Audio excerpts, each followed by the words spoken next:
ça a duré, hein, parce que moi je suis entrée donc plus tard en fac, en 69, l'année 69-70, puis j'ai fait le bac en 69, et on avait toujours nos examens gratos, pareil, je me souviens très bien que nos examens de sociologie, c'était analyser un tract. Qu'est-ce que vous pensez de cette grève, de ce mouvement? C'était ça, nos examens. Hein. Oui. D'où la compétence totale de cette génération.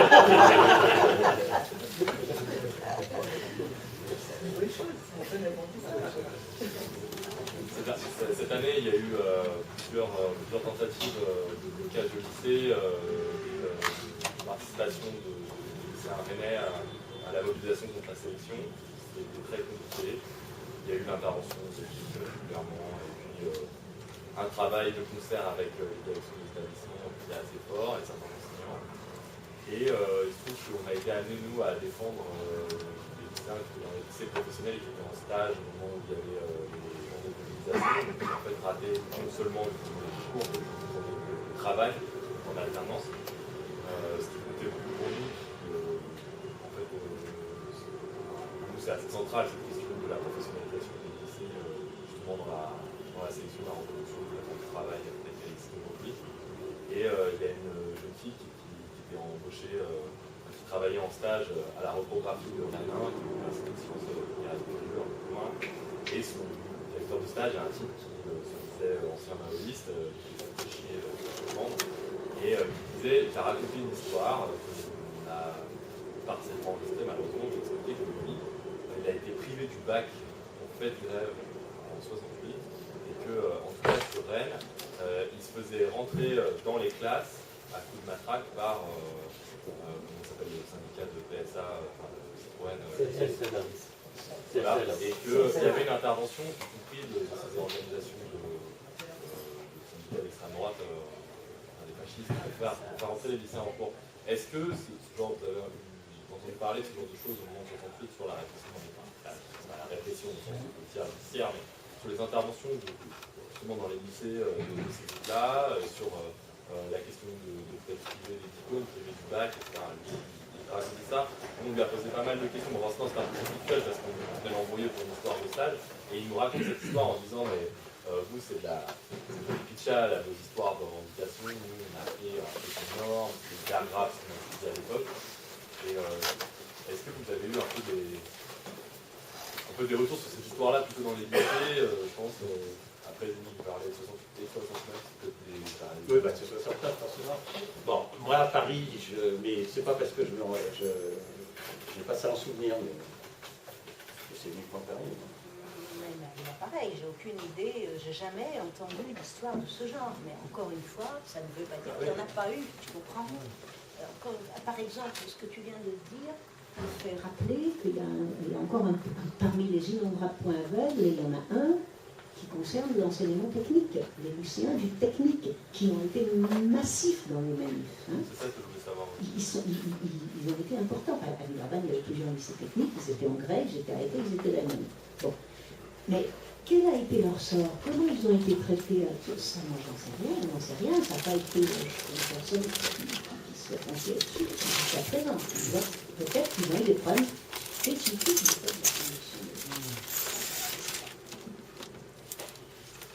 Une question pour Pierre. Est-ce que le mouvement du 22 mars, vous à l'Ampère par exemple, avec les autres, est-ce que vous avez entrepris des démarches auprès des travailleurs en général, les gars de Renault, de Toit, est-ce qu'il y avait des échanges avec des jeunes ouvriers, je ne sais pas dans les établissements, est-ce que vous aviez des contacts, comment ça se passait cette relation-là, si elle existait? Par la suite, par exemple, il y a eu au Vernet qui est mort, il y a eu des contacts, des tentatives, et les usines étaient fermées. Qu'est-ce qui se passait dans ces relations-là? Est-ce qu'il y avait des relations?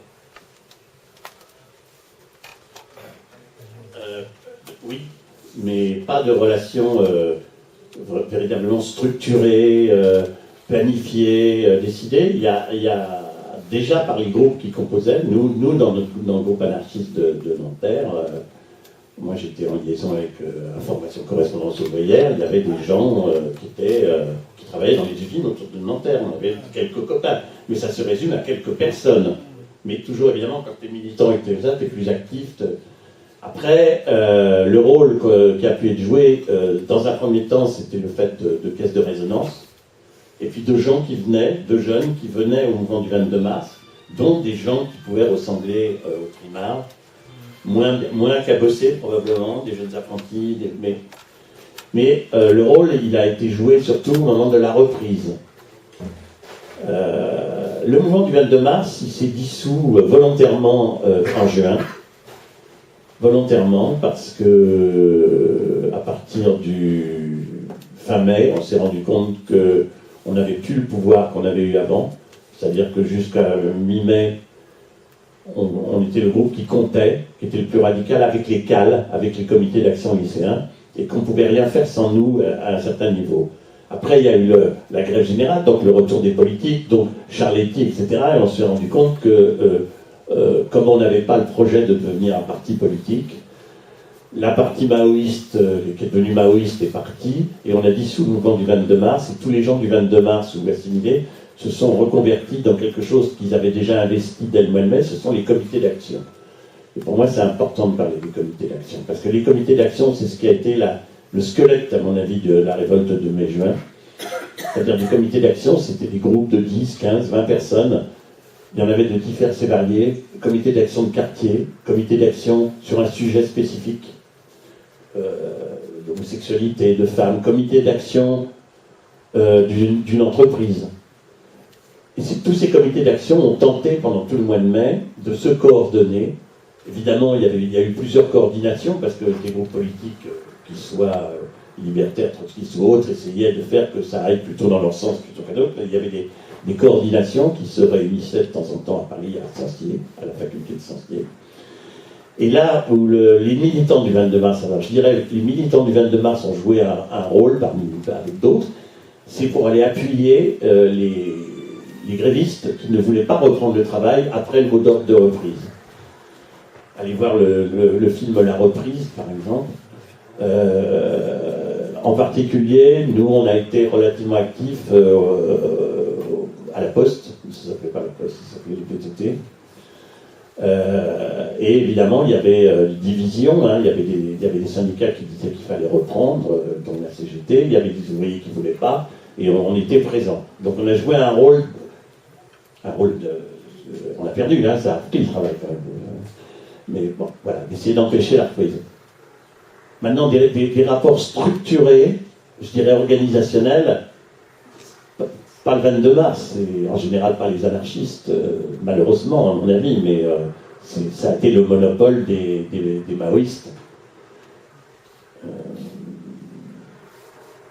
Ça a dévié sur la gauche prolétarienne. Bon, mais beaucoup de militants anards sont rentrés dans la gauche prolétarienne. Il faut bien voir ça aussi. Hein, c'est pas...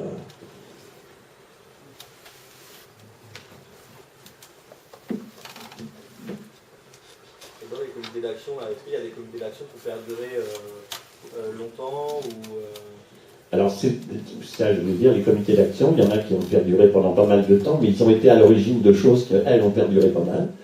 C'est-à-dire la presse de contre-information. Tous les petits journaux de contre-information, il y en a plein qui ont duré pendant 10 ans, et il y en a encore qui durent encore. Il y en a un ou deux à Paris. C'est né de comités d'action de quartier. Et on peut dire aussi que les radios libres, le mouvement des radios libres qui a émergé en 76-77, donc réprimé fortement et ensuite légalisé par les socialistes, ces radios libres sont nées souvent d'initiatives de comités d'action, de quartier, donc voilà, deux choses, et une partie du mouvement féministe sur les questions de plus de la reconnaissance de l'avortement, etc. C'est-à-dire, c'est bon, les divisions dans le mouvement féministe, je sais pas si... Enfin voilà, donc oui, ça a laissé des traces, à mon avis. Et ça a laissé des traces qui, à mon avis, durables dans la société, parce qu'on s'aperçoit, par exemple, que quand renaissent en 90-92 cette histoire de coordination infirmière, j'en ai parlé, coordination enseignante, coordination cheminote, coordination de je ne sais pas quoi encore. Chômeur. C'est très dans l'esprit des coordinations de coordination et des comités d'action. C'est-à-dire qu'à partir de mai 68, la naissance des mouvements sociaux ne peut pas être strictement que dirigée et décidée par les syndicats. Il y a une revendication badiste qui apparaît plus ou moins, qui finit par se faire avoir ou pas, mais qui est toujours présente en filigrane, beaucoup plus qu'avant-guerre, sauf au moment de la Commune.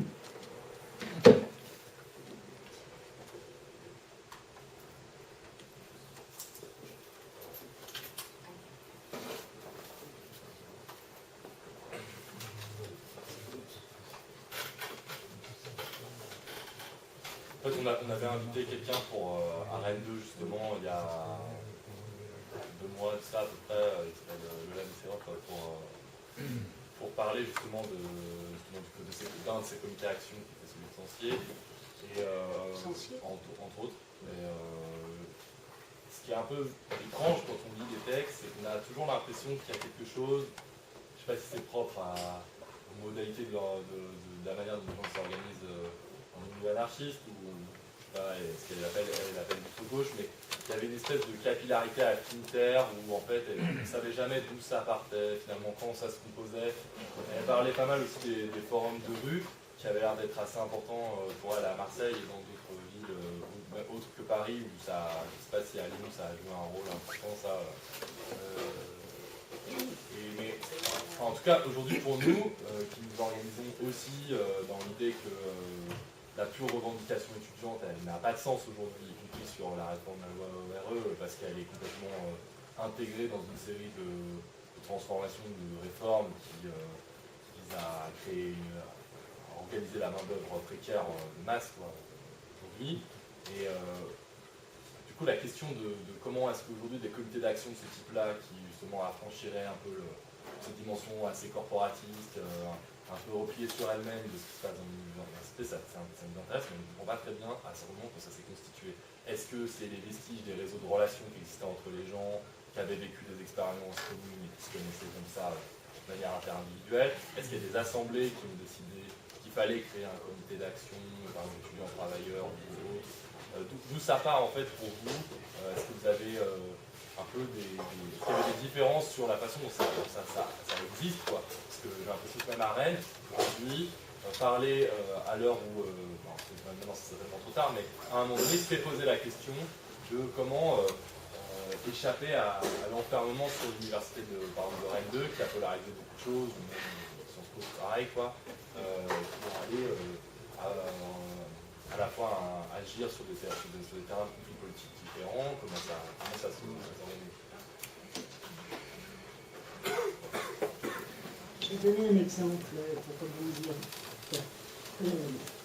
Je suis allée interviewer des copains, entre autres moyens pour activer et créer une mémoire collective. Et parmi les gens que je suis allée interviewer, il y en a un qui a demandé d'être par son pseudonyme, donc on va le garder, qui s'appelle donc Paul Petiez. Alors Paul Petiez avait la particularité d'être ouvrier, je crois, métallurgiste, chez Richard Continental. Bon. Plus tard, il est devenu éditeur. Bon. Et alors lui, il était lié avec des maoïstes dans son usine, des maoïstes, mais même pas de l'UJCML, du PCMLF, donc des maoïstes qui étaient dans le quartier, et dès le début du mouvement de mai, il venait rejoindre les manifs des étudiants, puis ensuite la fac, et il faisait les allers-retours tous les jours entre la fac et l'usine. Et pour moi, c'est un des exemples qui illustre bien la nature et la forme des relations qu'il a pu avoir avec des ouvriers. Tu vois? C'est-à-dire qu'il n'y a rien eu de massif, ça a presque été toujours des individus, hein, mais ça avait des conséquences très importantes. Par exemple, on a des chiffres à la louche, on va dire, sur les manifestations, les émeutes, etc. Bon. Il n'y a pas la moitié d'étudiants dans les manifs et dans les émeutes. Il n'y a pas la moitié d'étudiants. Et plus ça va, et moins il y en a. Effectivement, je le confirme, parce qu'on a les chiffres des arrestations. On pourrait même faire au prisme des arrestations et des blessés un portrait déjà, à partir de ce prisme-là. Et donc, qui sont-ils? Eh bien, ce sont bien obligatoirement des ouvriers, désolé, qui n'obéissent pas aux consignes des centrales syndicales massives, sauf peut-être la CFDT, il faut être un peu plus nuancé avec la CFDT, ça, sans aucun doute, mais qui donc n'obéissent pas à leurs consignes et qui viennent faire les manifs. Et non seulement les manifs, mais les émeutes quand il y en a. Et donc, ils viennent, ou bien ils ont des liens directs avec certains étudiants, ou bien ils se mêlent aux manifs et aux mouvements, ils prennent leur autonomie comme tout le monde. Mais en tout cas, ils sont là indéniablement, ça alors il n'y a pas. Et je voudrais ajouter, personne n'en a parlé, mais moi je tiens beaucoup à dire ça, il y a un volant que j'évalue à 10%, je n'ai pas compté, mais un volant qui n'est pas insignifiant parmi les manifestants et les insurgés de travailleurs immigrés. C'est-à-dire, on trouve dans les archives de police, dans les arrestations, ça veut dire maghrébins, tunisiens, marocains et massivement algériens, et d'autre part espagnols et portugais, il faut rappeler que c'était de la main-d'œuvre immigrés de pays pauvres et dictature, et italiens. Essentiellement, c'est si. Et on les retrouve à Paris comme à Lyon, tout pareil. Et il y a à un moment, il y a des émeutes à la Goutte d'Or, à Paris, tout comme à Lyon, dans le quartier qu'on appelle la Médina, qui était le quartier des Maghrébins, et qui ont fait des émeutes et des barricades bien plus longtemps que nous, jusqu'à quasiment au petit matin. Tous arrêtés, expulsés sur le champ, sans qu'on puisse avoir la moindre information par les consulats ni rien du tout. Et après, je ne sais pas comment ils sont accueillis au pays d'origine. En Espagne, c'était peut-être un peu chaud. Donc ça, il faut absolument avoir présent à l'esprit, surtout au regard de ce qui se passe aujourd'hui dans la société française, qu'ils ont pris une part importante dans le mouvement. Oui, je confirme, mais juste, je rajoute que tout de suite après 68, dès la rentrée, une des grandes luttes qu'il y a eu, c'est la lutte des foyers dans les foyers Sodacotra. Donc il y avait une partie de la classe ouvrière immigrée qui était rude. Ça, c'est souvent. J'ai pas vu de film à part sur la lutte de la Sodacotra sur les 68. Pourtant, c'était important. Tout de suite après. Les comités d'action, ils se sont créés en grande partie dans la rue. Ils se rencontraient parce que les gens discutaient le soir jusqu'à pas d'heure, et discutaient, se voyaient, etc. Et ça leur a donné en disant, on peut faire quelque chose, on se voit. Et ils ont été structurés par la rencontre de trois types de gens, on a dit 3 générations. Des nouveaux, des gens très nouveaux que mai 68 a mis en branle, et qui jusqu'à présent ne faisaient pas de politique, parce qu'évidemment, ça a ça comme affaire. Des gens qui étaient politisés plus ou moins jeunes, mais depuis quelques années, et puis un rejaillissement de plus anciens qui avaient vécu déjà le Front populaire ou la résistance. C'est-à-dire des gens se sont remis à faire de la politique alors que, ils avaient 40, 50 ans. À l'époque, c'était vieux, 50 ans. Maintenant, mais voilà, ces gens sont revenus parce qu'ils en rêvaient, et puis parce que ça n'avait pas pu se faire à leur époque. Et donc cette rencontre-là a été relativement souvent positive, si tu veux, dans la structuration. Les comités d'action, et je le dis là, c'est plus politique, et j'en parle et je donne les documents dans mon bouquin. Les comités d'action au mois de mai et juin ont été l'enjeu d'une lutte politique. Je voudrais qu'on en parle quand même. Et là, c'était de la vraie lutte politique, à mon avis. Il y avait des coordinations, j'en ai parlé, et le grand débat qu'il y avait dans les comités d'action, en tout cas parmi les gens qui se posaient le problème de à quoi ça servait, il était bien évident que pour une partie des acteurs politisés de 68, les comités d'action devaient servir à la construction du parti, et pour d'autres, ça devait être l'organe même de la base de la transformation révolutionnaire.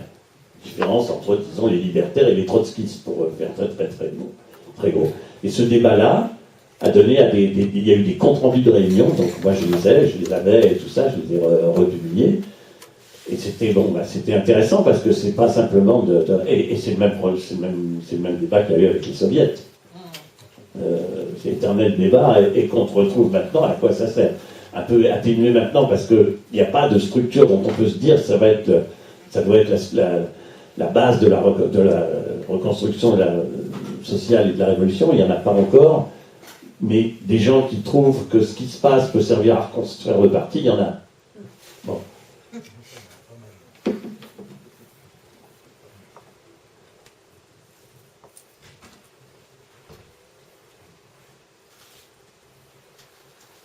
Tu parlais du bidonville de Nanterre, du coup, pendant le moment 68, comme c'était collé, on a une grande chose là-dessus, c'était beaucoup de Portugais, je crois, à Nanterre aussi. Et les liens, il y avait des choses qui se passaient, il y avait des gens qui venaient faire un tour à la fois sur le campus, c'était très enclavé. Tu as quand même cité ces deux choses séparées du reste du monde. Oui, alors moi j'étais assez peu, j'allais seulement tous les 3 jours à Nanterre, j'étais plus sur Paris, mais oui, bien sûr, il y a plein de gens du coin qui circulaient, mais je vous ai parlé du bidonville. Le bidonville de Nanterre, c'est pas n'importe quel bidonville, il était de l'autre côté de la rue. C'est le bidonville qui a été le plus massivement mobilisé lors du massacre de 61. Il faut rappeler ce que c'est, non? Bon, je rappelle quand même, il y en a qui ne savent peut-être pas, pendant la guerre d'Algérie, il y avait des attentats du FLN, etc. Et le ministre de l'Intérieur, Papon, non, préfet de Paris, décrète le couvre-feu pour les Algériens sur la région parisienne. C'est-à-dire que les Algériens ne pouvaient plus sortir le soir, ils pouvaient rentrer chez eux, donc ça représentait plusieurs dizaines de milliers de personnes. Et le FLN a décidé de faire une grande manifestation, et il y a plusieurs milliers d'Algériens qui sont sortis en manifestation des bidonvilles, dont celui de Nanterre qui était le plus politisé, qui était le plus organisé, etc. Et il y a eu plusieurs centaines de morts ce soir-là, 61, là, qui ont été jetés à la Seine. C'était un massacre assez souvent oublié. Et donc ça veut dire que dans le bidonville de Nanterre, il y avait des militants. Des militants pas islamistes de gauche, même s'ils étaient musulmans. Et donc il y en a, en particulier les enfants, venaient à la fac. Ouais. Et les maoïstes leur donnaient des bonbons, parce qu'ils sont... C'est vrai. Ils sont gentils quand même. Les sucettes, ils ont dû leur donner des sucettes. Et puis les luttes autour de Nanterre, comme Hispano-Suiza, encore une autre AGD, ont été très très fortement en grève et jusqu'à très longtemps.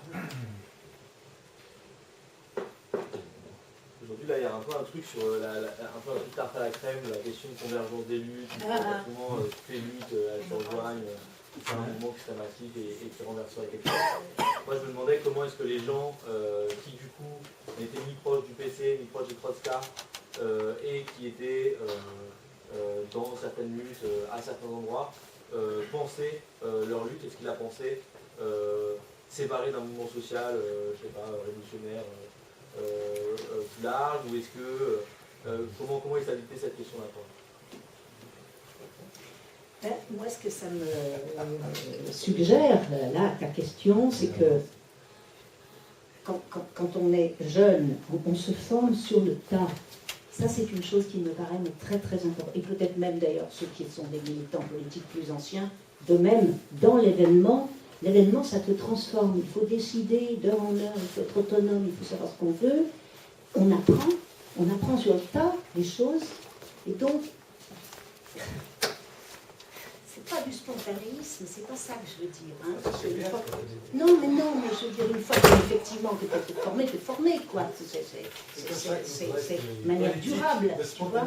Mais je veux dire que dans l'événement, il se passe des décisions qui sont spécifiques à l'événement, tu comprends? Et c'est pas seulement... Bien entendu que c'était des visées révolutionnaires, c'est certain, c'est explicite, c'était même la volonté de... Mais il faut décider et agir d'heure en heure. Qu'est-ce qu'on fait? Où on va? Il y a des ouvriers qui demandent des études, on peut discuter, on y va pas, qui c'est qui y va, on avance pas.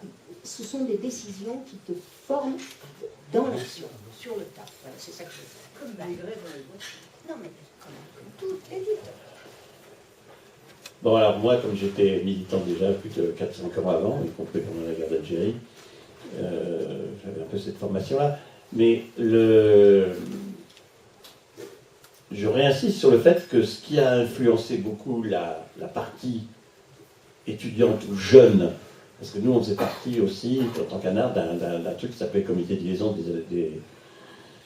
des jeunes anarchistes au niveau européen déjà. Alors c'est quelques dizaines de personnes, voire une centaine, mais il y avait déjà cette idée de fonctionner, en particulier c'était à l'initiative des jeunes espagnols, évidemment parce qu'il y avait encore un mouvement anarchiste espagnol qui avait fait 36, etc.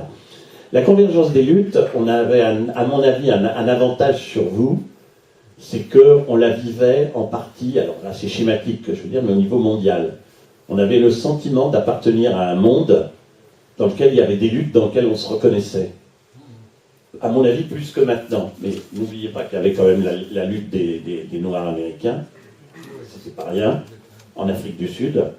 Il y avait la guerre du Vietnam, il y avait les guérillas en Amérique latine, il y avait Cuba, il y avait un début de mouvement anti-stalinien dans les pays de l'Est.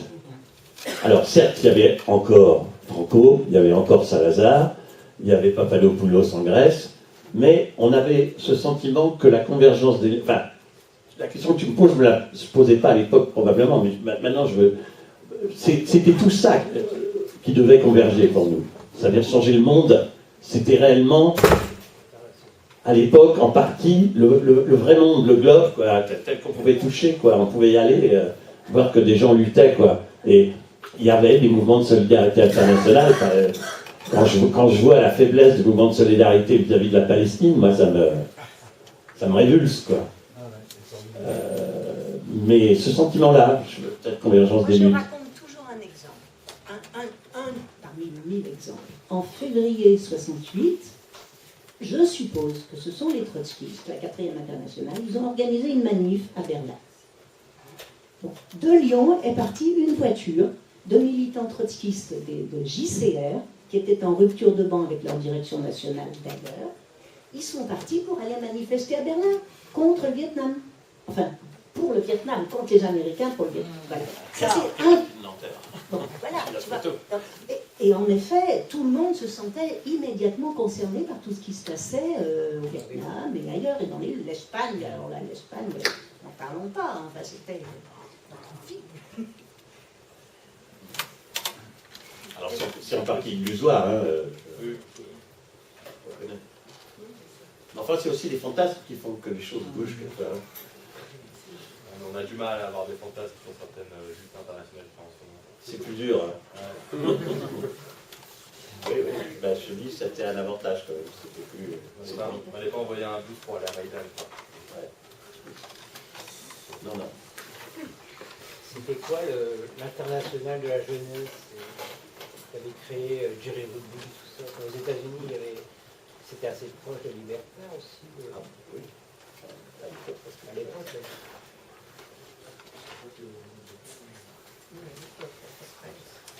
Et après, c'est juste qu'il est devenu. Pas un bon exemple. Ben, il y a une chose que je voulais aussi dire, c'est pas qu'il y a directement lié, mais c'est comment les mouvements ont changé et ce qu'ils étaient après 68. Moi, alors là, je vais parler d'autre chose. L'émergence du mouvement homosexuel, dont j'ai connu un certain nombre d'acteurs. Et c'est bien la raison pour laquelle j'ai réédité le bouquin 3 milliards de pervers, qui maintenant fait frémir tout le monde, y compris les militants. Et c'est extraordinaire parce que ce mouvement homosexuel, il s'appelait Front homosexuel d'action révolutionnaire, et il envisageait l'émancipation, ou ce que vous voulez, de l'homosexualité, des homosexuels, dans le cadre d'une révolution, dans le cadre d'un changement de structure, dans le cadre de critiques radicales de la famille, de la propriété, Et voilà, moi, 50 ans après, ou 48 ans après, être obligé d'aller manifester pour le mariage homosexuel, ça me restait là, tu vois. Ça me restait là, parce que c'est là que j'ai vu qu'il y avait une autre période, parce que le mariage, je déteste le mariage, et pourtant on était obligé de défendre ça parce que c'était attaqué par nos ennemis, par des ennemis. Et quand on n'a plus l'autonomie de dire ce qu'on a à dire, et qu'on commence à être obligé d'agir en tenant compte de ce que font d'autres gens qu'on ne peut pas blairer, c'est un truc de faiblesse extraordinaire. Pareil, le mouvement de femmes, moi ce que je me rappelle dans le mouvement des femmes, c'était la remise en cause, pour une partie du mouvement, c'était la remise en cause du pouvoir des spécialistes. Ça on le dit peu, mais toute une partie du mouvement de femmes, je parle de 68, hein, ça consistait à dire oui l'avortement, mais nous on veut apprendre à faire des avortements. On veut apprendre à en faire. On veut aussi faire la critique de la médecine, la critique des spécialistes. Et d'ailleurs, quand l'avortement était interdit, à Nanterre, notre groupe, on pratiquait des avortements clandestins, à la fin. Bon, pas à la fin, mais voilà. Et après, bon, c'était une réappropriation directe contre le pouvoir des spécialistes. Alors que maintenant, le mouvement a tendance, au contraire, à réclamer des spécialistes, à faire appel aux nouvelles technologies. Enfin, quand on voit qu'un mouvement comme MeToo se développe, évidemment, fait apparaître des choses, mais il passe par l'appropriation d'Internet, donc, c'est-à-dire la dépossession complète. C'est complètement inverse de la critique du pouvoir des spécialistes et de la centralisation. Et donc, il y a une déperdition. On pourra en parler sur, à mon avis, beaucoup de choses. Mais enfin, sur tout.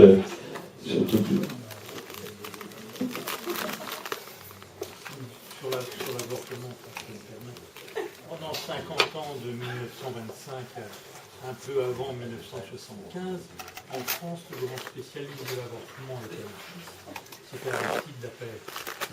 Il en pratiquait, et puis à la fin de sa vie, il a eu un seul pépin en 50 ans. Et à la fin de sa vie, il s'est fait piquer parce qu'il y a une femme qui est décédée en patte, et qui a fait de la prison. Mais Aristide Lapeyre, il apprenait à des femmes anarchistes, dont je donnerai pas le nom ici, parce que c'est une thème bien très âgée sur tous les enfants, il apprenait à des femmes anarchistes.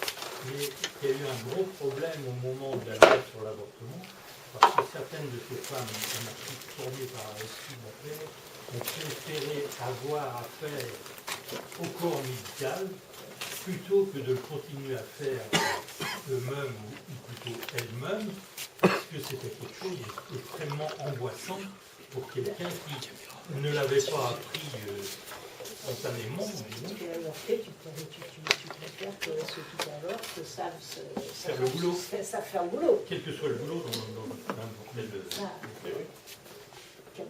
Mais je pense que c'est pas de dire c'est bien ou c'est mal, mais que le problème soit posé et discuté, après il n'y a pas... Mais c'est vrai que l'idée c'était... Mais c'est vrai que l'idée, moi je me rappelle d'un mouvement des femmes, mais beaucoup plus tard, alors là, attention, fin 70, l'idée c'était de se réapproprier les outils, et moi je me rappelle sur un autre chapitre, par exemple, il y avait des ateliers techniques de bricolage où les femmes apprenaient à réparer un moteur de bagnole. Parce qu'il ne fallait pas être entre les mains du garagiste ou de la garagiste qui risquait de t'arnaquer. Donc c'était la réappropriation de tout, quoi. Voilà. Oui, mais enfin, faire un moteur de bagnole et une femme enceinte, quand même... Oui, il y a moins de risques. Si la bagnole ne redémarre pas, c'est pas grave. Et tout simplement aussi le réseau.